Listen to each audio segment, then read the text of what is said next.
Ito na mga boss, alam na siguro ito ng halos karamihan na itong si Cuadro Alas ay bumida nga po ito kahapon sa programa ni Bustoyo ang Bigayan na. Alam naman nating lahat mga boss na itong si Bustoyo ay milyon-milyon ang kanyang mga followers sa iba't ibang social media platforms. Kaya napakarami ang nakarinig sa sinabi ni Cuadro Alas patungkol kay Nauya Inoue. So dito nga mga boss sa tanong ni Bustoyo kung saan ay diretsahan nga po itong sinagot ni Angas ng Pinas. Ano yung kasunod pala kay Casimiro? Ano yung aabangan natin kay Casimiro?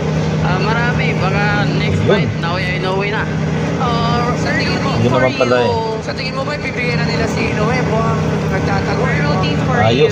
you. Wala lang ibang tatakbuhan si Nauya Inoue kundi dahil sa akin hindi mangyayari ang boxing na magandang laban kay Nauya kung hindi sa akin. Maganda mga boss. So, yan nga po mga boss ang napakatinding sagot ni Cuadro Alas. Totoo naman talaga mga boss yung sinasabi ni Casimero na ayon nga po rito kay Casimero, wala nga raw matatakbuhan si Nauya Inoue. Kung dito lamang kay Cuadro Alas ang napaka-excited na bakbakan. Ngayon ang malaking katanungan na lamang dyan mga boss kung kailan yan maaring mangyari. Pero malay pa rin natin mga boss baka sakaling matuloy ang sanib puwersa ni Manong Chavit Singson at Casimero.